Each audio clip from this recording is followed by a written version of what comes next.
नमस्कार सबैजनालाई। हजुरको नाम? मेरो नाम हरिमाया राउत। म इटरी 9 आउँछु। उहाँको नाम हरिमाया राउत। उहाँ चाहिँ इटरी 9 नम्बर वार्डबाट चाहिँ आएको भनेर उहाँले परिचय दिनुभएको छ। हजुर सेवाजेमको सेन्टरमा आउन थाल्नु भएको चाहिँ कति भयो त? मेरो अब यो वैशाखमा 6 वर्ष पुग्छ। अहिले 5 वर्ष 8 महिना भयो। हेर्नु होला, अब यो वैशाखमा चाहिँ 6 वर्ष लाग्छ, तर अहिले चाहिँ 5 वर्ष 8 महिनामा चाहिँ हिँडिरहेको छु म यो सेवाजेमको सेन्टरमा आएर चाहिँ भनेर हाम्रो आन्टीले हजुरलाई जानकारी गराउनु भयो। यति धेरै समयसम्म हजुरले चाहिँ धाइराख्नु भएको छ, पक्कै पनि समस्या लिएर आउनु भएको थियो होला। हजुरले के समस्या लिएर आउनु भएको थियो? अहिले हजुरलाई चाहिँ थेरापी गरेपछि हजुरको समस्या कस्तो हुँदैछ? मेरो समस्या अब 6 महिनासम्म म सुत्न हुँदैन थियो। म 6 महिनासम्म म झुलमा बसेर रुँदै बसाइ गर्थेँ। अनि अब किन रोएर बसेकी सुत्नु छैन, यहाँ घरमा अरूलाई हँ र हुँ गरेर डिस्टर्ब गर्ने भन्ने कतिजनालाई कराउँथे घरमा होइन। जस्तै भयो भने सुत्न भए पो सुत्नु, घुँडा मारेर सुत्दा पनि हुँदैन, बस्दा पनि हुँदैन, उठ्दा पनि हुँदैन, हिँड्दा पनि हुँदैन, केही गर्दा पनि हुँदैन। अनि अब रुँदै रुँदै सुत्यो मुख छोपो लुगाले। अनि अब अरूलाई किन डिस्टर्ब गर्नु भन्थेँ। अनि सुत्थेँ।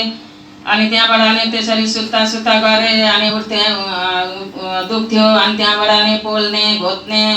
अनि डाक्टरले भनेको थियो यो कुमको हड्डी पनि तपाईँको खिएको छ, यो टाउकाको यो मेरुदण्ड यो ढाडको ठुलो हड्डी खिएको छ, अनि यो कुमको हड्डी दुइटै कुम पनि मकिएको छ भनेको थियो। अनि टाउको पनि दुख्छ, कुम पनि अब अररिन्छ। अनि अब दाहिने हात पनि चलाउनु हुँदैन, देब्रे हात पनि चलाउनु हुँदैन। अनि अब कम्मरदेखि उँधो मात्रै ठिक छ, अब खुट्टाहरू मात्रै चल्छन्। अब किन यस्तो मलाई यस्तो भएर म बाँच्नु, बरु मलाई काला आए पनि बरु मर्नु हुन्थ्यो भन्थे क्या मलाई। अनि अब केही दबाई पनि खाएर पो बरु मरौँ कि क्या, यो घरको यो टेन्सन रातो दिनको हुन्छ।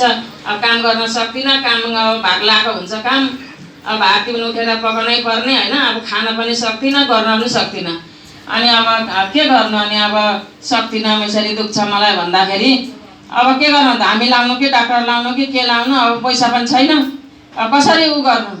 के हो भने रातो दिनको आथा र उथुई गर्छन्, आइएर आथो भन्छन्। अब कसले गर्ने? अब माया कसले गर्छ? पठेपरि भन्ने कोही हुँदैनन्। अनि अब साथमा बुढो भए पनि के गर्नु? बुढोलाई त उही तरुनी अब सन्चो हुँदा मात्रै प्यारो हुन सकिँदो रहेछ। दुखाइ बिमार भएपछि बुढाको प्यारो हुँदैन। सुन्नुभयो त हजुरले? सबैजनाले सुन्नु होला। अनि हजुरले चाहिँ सेवाजेमको सेन्टरमा आएर कति दिन थेरापी गरेपछि हजुरको समस्या अहिले कुन कस्तो हुँदैछ त? म त सेवाजेममा आएको 10 दिनदेखि मलाई अनि आएँ खुरुखुरी। मलाई भने मम्मी म यहाँ बसपारबाट पनि बुढी हजुरआमाहरू जानु हुँदो रहेछ, तपाईँ पनि सेवाजेममा जानु नि, 10 जनाको कुरा गर्नु, घरमा रोएर बस्नुभन्दा बिस्तारै जानु। अब के गर्नु? अब म लिएर जाऊँ भने मैले पनि अब जागिर खानुपर्छ, जानु नि बिस्तारै मम्मी भने। अनि म बिस्तारै गएँ। अनि यहाँ तल भस्पेरी टोलमा अनि थियो, म विराटनगर हस्पिटल गएको थिएँ। हस्पिटलबाट जाँदाखेरि त्यहाँ लेक्चर गरेको सुने सीता म्यामले। अनि आउँदाखेरि पस्यो, अब हस्पिटल पनि जा भनेका छन्, पुग्नै पर्यो, अब के भन्छ फेरि भनेर अनि गएँ। अनि आउँदाखेरि आएँ रातभरिको। अब भोलिपल्ट चाहिँ जान्छु भने, लु भोलिदेखि जानु भने।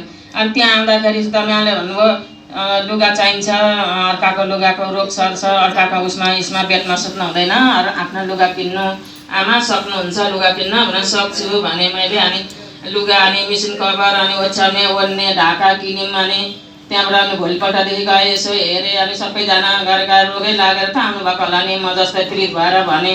अनि भोलिपल्ट गएँ। अनि त्यो दिन अनि गरेर गएँ। अनि सन्चो जस्तो भयो क्या, धेरै सन्चो भयो। अनि पर्सिपल्ट अनि आएँ, दिनैपिछे आएँ। अनि 10 दिनको दिनदेखि त मलाई सुतेर अनि यसरी फर्किन अब फर्किन के सुत्न नहुने मान्छे फर्किन थालेँ क्या म। अनि फर्किन थालेँ। अनि आज त म त फर्केर सुतेँ। अनि किन मम्मी सधैँ आथो गर्नुहुन्थ्यो, उतो रुनुहुन्थ्यो, आज त चार्जु छैन, के भयो क्या र मम्मीलाई भनेर अनि बुहारीले उठाउन आएकी थिए। अनि उठेँ, म त कस्तो मजाले निन्द्रा आयो, म त धेरै सुतेछु भने धेरै दिनको निन्द्राले मलाई त आज मजाले सुतेछु कान्छी। अब म उठेर अब नुहाउन जान्छु भन्दै ननुहाइकन खान्न म पकाउँदिनँ क्या केही कुरो। अनि नुहाउन गएँ। अनि त्यहाँदेखि आज त मम्मीलाई अलिक सन्चो भएछ भनेर कति खुसी लाग्यो भनेर अनि उनीहरू गए। अब मम्मीले भात पकाउनुहुन्छ, म केटाकेटीलाई पढाउँछु भनी अनि मैले खानासाना पकाएँ। अनि सधैँ म छिटो गरेर खाना पकाउँथेँ। बिमारी हुँदा त गर्थेँ, अब यतिको हुँदा त गरिहाल्छु नि भने एकतिर दाल एकतिर भात बसायो, छिटो गर्थेँ क्या। अनि त्यसो गरेँ। सुन्नु होला, उहाँले 10 दिन थेरापी गर्नुभयो। 10 दिन थेरापी गरेपछि चाहिँ उहाँको समस्या चाहिँ एकदमै राम्रो भयो। उल्टो पल्टो फेरेर सुत्न सक्ने चाहिँ हुनुभएछ। अनि त्यस पछाडि हजुरको गर्दनको हड्डी खिएको समस्याहरू कति दिन थेरापी गरेपछि राम्रो भयो त? 10 दिन गरेपछि धेरै नै अलिक कम भयो। मुन्टो पनि यसरी लान सक्ने भए। अनि त्यहाँदेखि फेरि अनि गर्दै लाँदा 15 दिनदेखि त धेरै राम्रो भयो मलाई। अनि 15 दिन थेरापी गरेपछि ज्वरो आयो, चक्कर लाग्यो एक दिन मलाई। अनि के भएर चक्कर लाग्यो भने अनि अब लेक्चरमा सुनेको थिएँ मिसहरूले नआत्तिनु, न उ गर्नु, न डराउनु भन्नुभएको थियो। जेसुकै होस्, खुट्टो चाहिँ हिँड्न भयो भने अब भित्र लौरो टेकेर जाऊँ भने पनि दुनियाँ हाँस्लान्। जस्तै भए पनि बरु घर भेट्यो भने घरसम्म चाहिँ जान्छु, जस्तै भए पनि बिस्तारै भए पनि जान्छु, दरा खुट्टा टेकेर भन्दै गएँ म। अनि त्यहाँदेखि अनि यो मुन्टो अराइदिने, टाउको दुख्ने, अनि यो मुटु हल्लिने, धड्कन बढ्ने, सुगर, प्रेसर, पायस, अनि पाठाघरमा घाउ, त्यो मुखमा घाउ, विभिन्न बिमार भन्ने पैतालादेखिको शीर्षमा थियो, कुर्कुच्चो दुख्ने, मेरो धेरै बिमार मलाई सेवाजीले निको भयो। अब सबै निको भइसक्यो। मेरो चाहिँ पाठाघरको अलिकति घाउ मात्रै अब बाँकी छ, थोरै नभए अरू सबै मेरो निको भइसकेको छ। यो सेवाजी नभएको भए म त मेरो हड्डी उहिले नै 5 वर्ष अगाडि नै म मरेर मेरो हड्डी बुढी खोलामा हुन्थ्यो। मलाई यो सेवाजीलाई त भगवान म मान्छु। मेरा सबैभन्दा ठुलो भगवान सेवाजी नै यहाँ ल्याउन हुनाले गर्दाखेरि सर मिसहरूलाई धेरै मुरी लाख धन्यवाद दिन्छु म सर मिसहरूलाई सबैलाई। देख्नुभयो, उहाँले चाहिँ परिवारको माया पाउनको लागि पनि हामी स्वस्थ हुन एकदमै जरुरी रहेछ। बिरामी भएपछि आफ्नो श्रीमानले पनि नहेर्नु हुँदो रहेछ भनेर चाहिँ हाम्रो आन्टीले जानकारी गराउनु भयो। उहाँ चाहिँ थेरापी गर्दै क्रममा चाहिँ उहाँको शरीरमा जे जति समस्या छ सबै अहिले सिराजी मेसीले थेरापी गरेर राम्रो भइसकेको छ।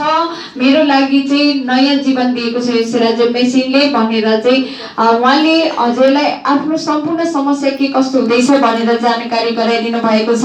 हजुरले पक्कै पनि सुन्नुभयो होला, उहाँको जस्तै हजुरले समस्या लिएर आउनु भएको छ भने उहाँको कस्तो भएछ अनि हजुरको कस्तो हुने रहेछ भनेर आफैले मूल्याङ्कन गरिसक्नु भएको छ, हो कि होइन?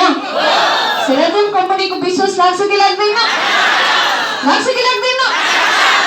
हजुर पनि दिनदिनै आउनु होला। पक्कै पनि हजुरको समस्या हाम्रो आन्टीको जस्तै निको भयो भनेको सुन्न पाऊँ भन्दै आफ्नो समस्या के कस्तो हुँदैछ भनेर जानकारी गराइदिनु भएकोमा हजुरलाई धेरै धन्यवाद।